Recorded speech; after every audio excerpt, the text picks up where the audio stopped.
Organización de datos. En este tema lo que vamos a desarrollar es el cuadro de distribución de frecuencias. Una vez que nosotros tengamos recolectados nuestros datos, lo que tenemos que hacerlos es organizarlos.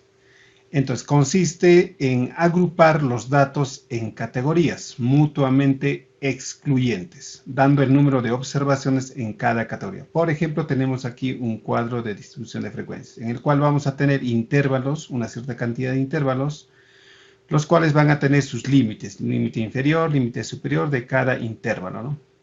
También vamos a tener lo que son las frecuencias absolutas, que es la cantidad de datos que existe en cada intervalo. Vamos a tener la frecuencia acumulada, la cual vamos a estar acumulando frecuencia a frecuencia, la frecuencia relativa y la frecuencia relativa acumulada, los cuales vamos a detallarlos a continuación. Primeramente vamos a empezar con el cálculo del número de intervalos.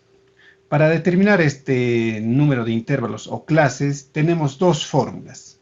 La primera es 2 elevado a la k debe ser mayor a n, donde n es la cantidad de datos que tenemos y k sería el número de intervalos. Entonces tengo que buscar un número tal que elevado 2 a la k debe ser mayor a la cantidad de datos. La otra fórmula que tenemos es un poco más práctica, más sencilla, que consiste en calcular k, que es el número de intervalos, va a ser igual a 1 más 3.3 por el logaritmo de n. Mayormente se usa esta fórmula, ¿no? En casos que no tengamos calculadora, usamos esta fórmula que también es similar a la otra fórmula. Vamos a ver el otro punto, que es el cálculo de la amplitud. La amplitud me indica de cuánto en cuánto va a ir cada intervalo. Entonces, para calcular esta amplitud tenemos una fórmula. A es igual al dato máximo menos el dato mínimo. Esto dividido entre la cantidad de intervalos que haya calculado en el punto anterior, donde A es el intervalo de clase y K es el número de clases o intervalos. Entonces, este dato que me va a resultar tiene que tener la misma característica de la variable que estoy estudiando. ¿A qué me refiero esto? Si mi variable, por decir, es estatura, sabemos que la estatura se mide, entonces es una variable continua y normalmente maneja 2 decimales. Entonces, este resultado de A tiene que tener la misma característica, tiene que ser una variable continua con 2 decimales. También lo vamos a ver en el ejemplo. El siguiente cálculo que vamos a hacer es determinar los límites de cada clase o intervalo. Entonces, para calcular estos límites, primeramente voy a determinar el número mínimo. Aquí coloco el dato mínimo. A este dato mínimo le sumo la amplitud. Al límite superior le sumamos la amplitud. Para calcular el límite inferior del siguiente intervalo, vamos a usar el mismo dato del límite superior. Quiere decir que de este dato baja. A este dato le sumo la amplitud y obtengo el límite superior 2. Y así sucesivamente voy armando lo que es los límites de cada intervalo. Otro cálculo que vamos a hacer son las marcas de clase. Entonces, en este caso, cada marca de clase de cada uno de los intervalos que voy a tener tiene una fórmula. La fórmula es límite inferior más el límite superior entre 2. En otras palabras, va a ser el punto medio entre estos dos límites que tenemos.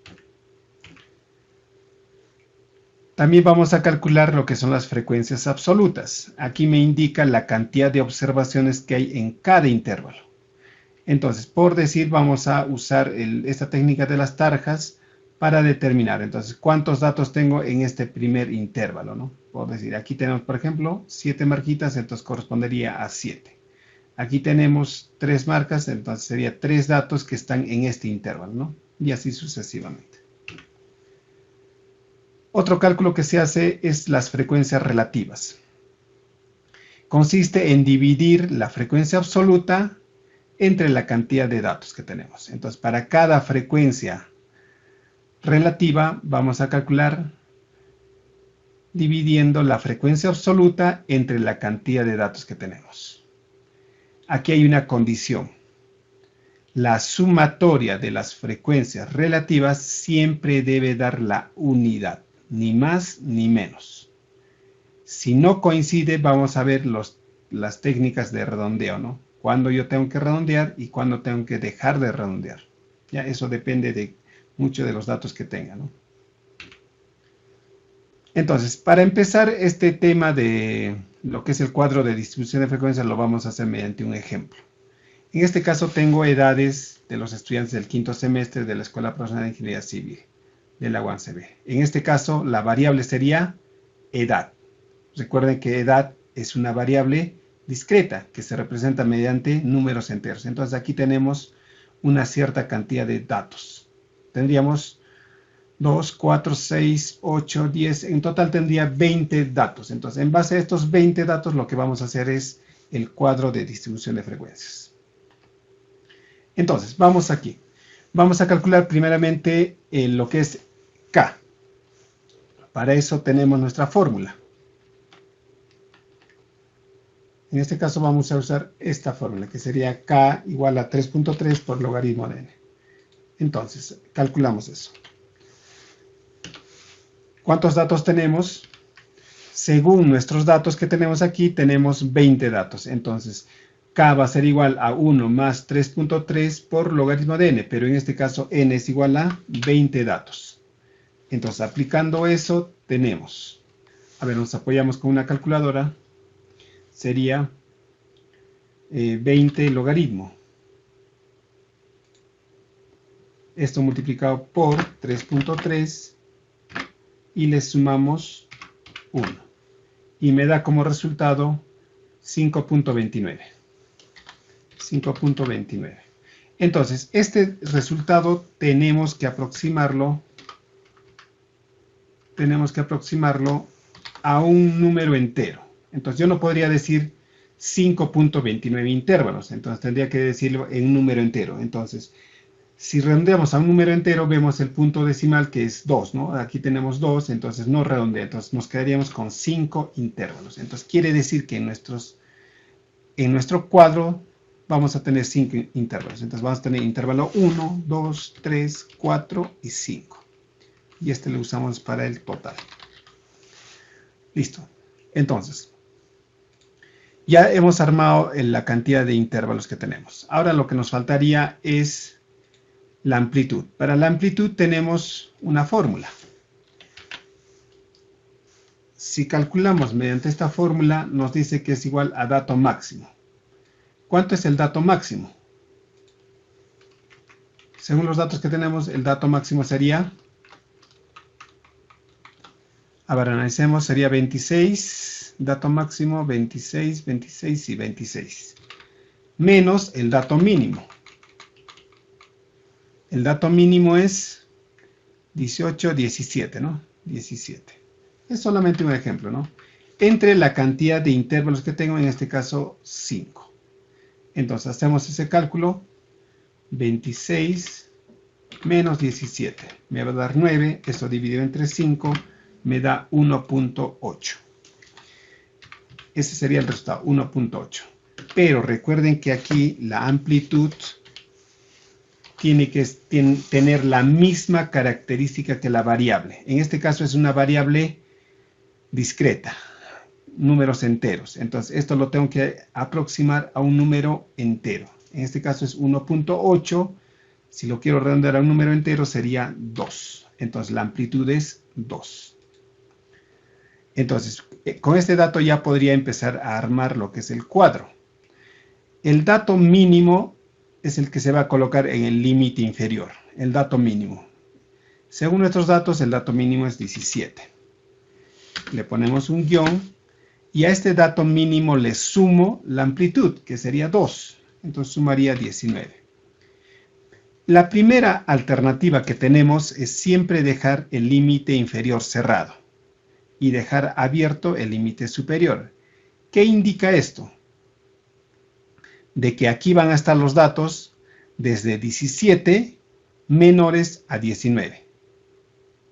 Eso indica límites cerrado en el inferior y abierto en el superior. De 17 menores a 19.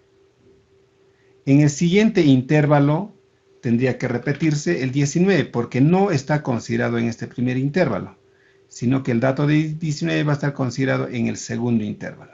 Entonces, en el siguiente intervalo sería de 19, a este 19 le agrego nuevamente la amplitud, que sería 2. Entonces, sumando eso me daría 21. Y otra vez, 21 repito, y a 21 le sumo 2, me va a dar 23.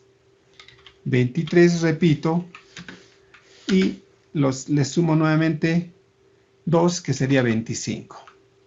Repito 25, y le sumo 2, sería 27. Entonces, hasta aquí llega el límite superior del intervalo número 5. Entonces, aquí van a estar los datos desde 25 menores a 27. Quiere decir que hasta 26. Entonces, si tengo un dato mayor a 26, tengo que reformular todo este intervalo. Pero revisando nuestros datos, llega hasta 26. Entonces, quiere decir que 26 va a estar considerado en este intervalo, en este último intervalo, por lo tanto, no se pierde ningún dato. Eso es lo importante, que no se pierdan los datos. Listo. Pasemos con la siguiente columna, que son las marcas de clase, los XY. El XY es el punto medio entre cada intervalo. Entonces, la operación que tendría que hacer aquí es sumar estos dos datos y dividir entre 2. Entonces, tendríamos 17 más 19, que sería 36, entre 2 me da 18. Entonces, colocamos ese dato aquí, 18. Aquí ya nos podemos dar cuenta, ¿no? 19, 20, 21, entonces va a ser 20, el punto medio, ¿no? 21, 22, 23, entonces sería 22. 24 y 26. Ya tenemos lo que son las marcas de clase. En el siguiente vamos a ver las tarjas, ¿ya? Esto me va a ayudar para determinar lo que es la frecuencia absoluta, la cantidad de datos que existe en cada intervalo. Para eso voy a hacer una técnica. Hay varias técnicas, pero voy a usar una de ellas, ¿no? Voy a empezar con cada uno de estos datos y empezar a colocar a cuál intervalo corresponde. Empecemos. 18. Lo marco, 18. Corresponde al intervalo número 1. Entonces hago una marquita aquí. Voy con el siguiente. 25. 25 corresponde al intervalo número. Recuerden que aquí sería 23 menores a 25. Entonces aquí estaría 25 a menores a 27. Entonces correspondería a este intervalo. Siguiente. Esta es una técnica, ¿no? 21. Estaría en el tercer intervalo, ¿no? Pongo otra marquita, ¿no? Siguiente. 26, que estaría en el último intervalo, ¿no? De 25 menores a 26. Aquí estaría, ¿no? En ese intervalo. Siguiente sería 22. 22 ubicamos, estaría en el tercer intervalo. Ponemos otra marca. Vamos marcando, ¿no? 18 estaría en el primer intervalo. Aquí tenemos otro 18. También estaría en el primer intervalo. Tenemos el dato de 17, que estaría en el primer intervalo. Continuamos. 19, ¿estaría en el primer intervalo? No, estaría en el segundo intervalo. Ponemos otra marquita. Siguiente sería 23, estaría en el cuarto intervalo. 17 estaría en el primer intervalo. Siguiente, 21, estaría en el tercer intervalo. Siguiente sería 20, estaría en el segundo intervalo. Y así vamos marcando. 23 en el cuarto intervalo. 19 sería en el segundo intervalo. 20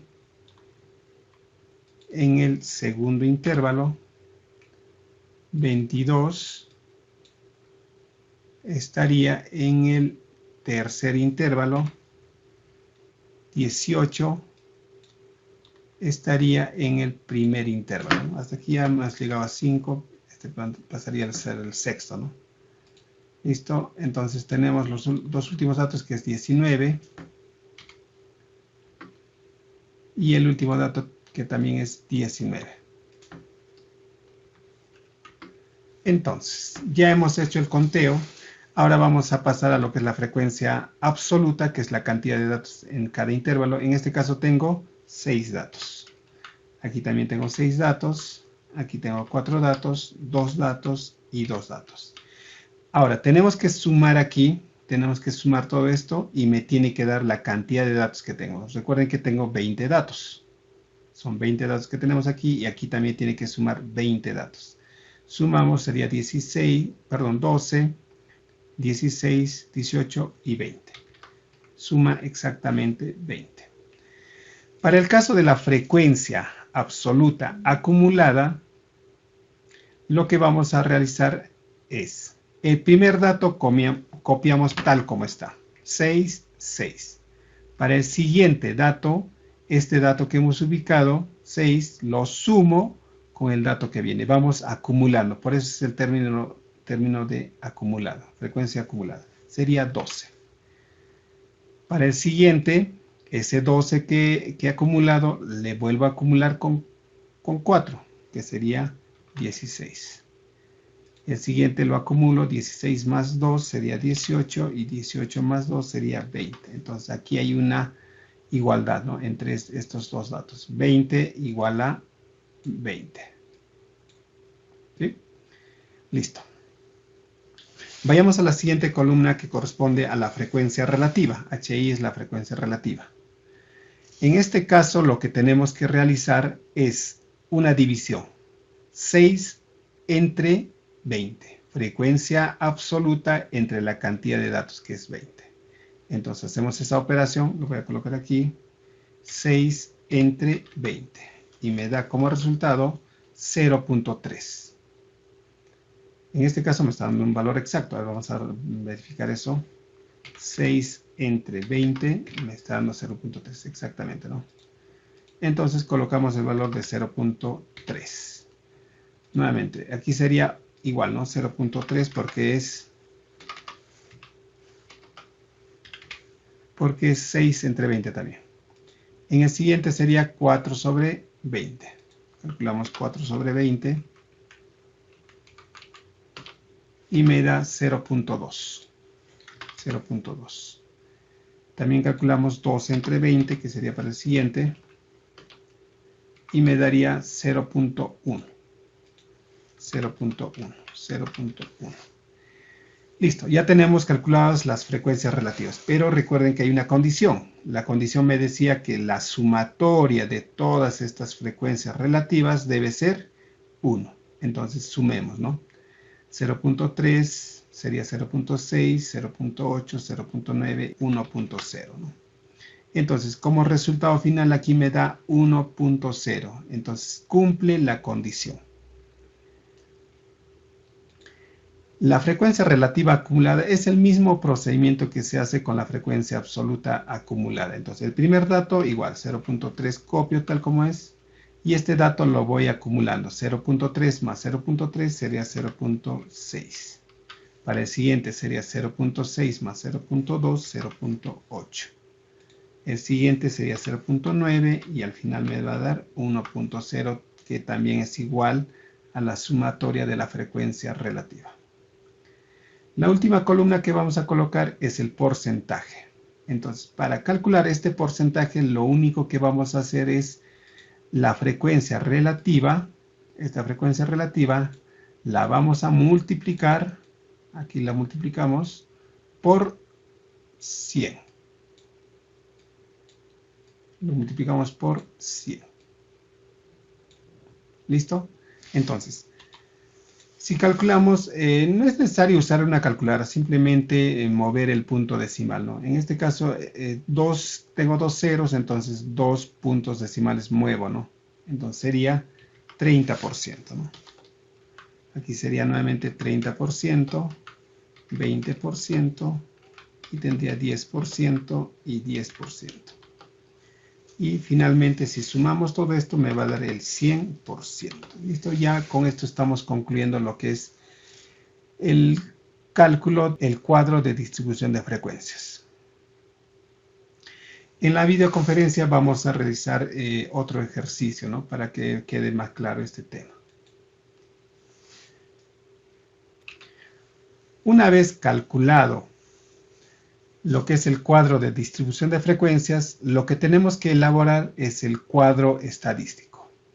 Este cuadro estadístico es el que se considera o es el que se coloca en lo que son los informes, ¿no? Por decir, cuando ustedes estén haciendo la tesis, este es el cuadro que tienen que considerar. El cuadro de distribución de frecuencias es un borrador, ¿ya? Entonces, este cuadro estadístico tiene ciertas características. Lo primero que tenemos que considerar es numeración de tabla, ¿ya? Entonces aquí empezamos a colocar tabla número 1. Y esto va a ir correlativo, ¿no? Tabla número 1, 2, 3, sucesivamente, ¿no? Otro aspecto importante es el título de la tabla. ¿Ya? Aquí tenemos que considerar el título de la tabla. Este título tiene ciertas características. Debe de considerar la variable, la población, el lugar y el tiempo. A ver, analicemos. En este caso es una sugerencia este título del INEI, el Instituto Nacional de Estadística e Informática, presenta de esta forma. Ellos consideran primeramente el lugar. El lugar donde se ha realizado este estudio, según el ejemplo que hemos hecho anteriormente, es en la UANCV. La variable que estamos estudiando es edades. La población son los estudiantes del quinto semestre de Ingeniería Civil. Y el tiempo sería año 2020. Entonces están las 4 características que debe tener: variable, población, lugar y tiempo. Luego de esto tenemos que colocar el cuerpo de cuadro. Entonces aquí no vamos a colocar tantas columnas como tiene el cuadro de distribución de frecuencias. Solamente colocamos en la primera la variable, que sería edades. Aquí copiamos todo lo que tenemos en lo que son los límites, ¿no? Esta parte. Los límites inferiores y superiores, ¿sí? Esa parte lo copiamos y colocamos aquí. En la siguiente columna vamos a colocar la frecuencia. Y vamos a nuestro ejemplo y colocamos lo que son las frecuencias absolutas. ¿Ya? El conteo que hemos hecho, ¿no? Colocamos ahí y finalmente colocamos el porcentaje. Eso lo tenemos al final, ¿no? Tenemos el porcentaje. Entonces, estos son las 3 columnas que podríamos considerar. Algunos consideran más datos, ¿no? Eso ya de acuerdo al estudio que estén haciendo. Pero esto es lo más importante, ¿no? Al final colocamos el total de datos que tengo, que es 20, y el porcentaje que me da un 100%.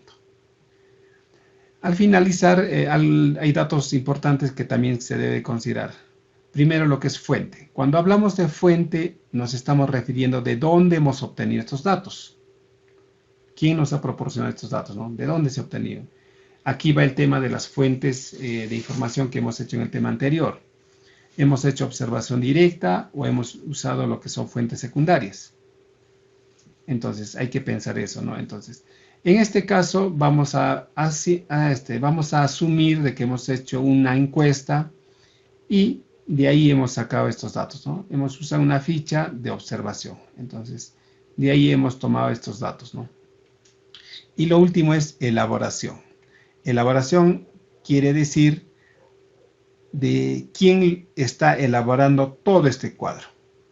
Entonces, en este caso colocamos elaboración, el investigador. Podría ser el estudiante, el autor, el docente, lo que vean por conveniente. Pero estos dos datos son bastante importantes porque hay que ver de dónde estos datos estamos sacando. Si por decir ustedes están copiando del Ministerio de Transportes, por decir estos datos, ¿no? La cantidad de vehículos que hay en una provincia, algo así, ¿no? Entonces, ustedes no van a colocar pues fuente, observación directa y elaboración el autor, sino que hay que ver de dónde hemos obtenido. Si esto lo estamos sacando del Ministerio de Transportes, entonces fuente, Ministerio de Transportes. Elaboración, también el Ministerio de Transportes, porque ellos han hecho este cuadro, ¿no? Entonces, porque aquí hay un tema de responsabilidades, ¿ya? Porque si nosotros asumimos que estamos haciéndolos somos responsables de estos datos. Si estos datos están mal hechos, están mal elaborados, entonces el responsable está aquí, ¿no? El investigador. ¿Listo? Entonces, eso respecto al cuadro estadístico. A esto siempre le acompaña lo que son los gráficos estadísticos. Entonces, por ejemplo, podríamos considerar el gráfico de barras. Esto fácilmente lo hacemos en el Excel, ¿no? Una vez seleccionado estos datos de aquí, lo que son las frecuencias y las edades, seleccionamos estos datos y lo que hacemos es insertar un gráfico y nos va a dar este tipo de gráficos, ¿no? Por ejemplo, este es el gráfico de barras, tenemos como ejemplo gráfico circular y el gráfico de líneas, ¿no? Al final los tres datos representan lo mismo, ¿no? Pero lo que me ayuda es visualmente poder interpretar. Por ejemplo, gráficamente puedo interpretar aquí, ¿no? Que hay un grupo mayor que es el 30%, ¿no? El 30% corresponde al intervalo número 2. Entonces, en este caso, el intervalo número 2 sería estudiantes. Hay un empate, ¿no? De 19 a 21, ¿no? Aquí hay un empate del intervalo número 1 y el intervalo número 2. Quiere decir que los estudiantes que tienen de 17 menores a 19 y de 19 menores a 21, hay un empate en el porcentaje, ¿no? Ambos obtuvieron 30%, ¿no? Entonces, lo que me ayuda es visualmente apreciar y poder interpretar fácilmente. Bueno, eso relacionado al tema de organización de datos.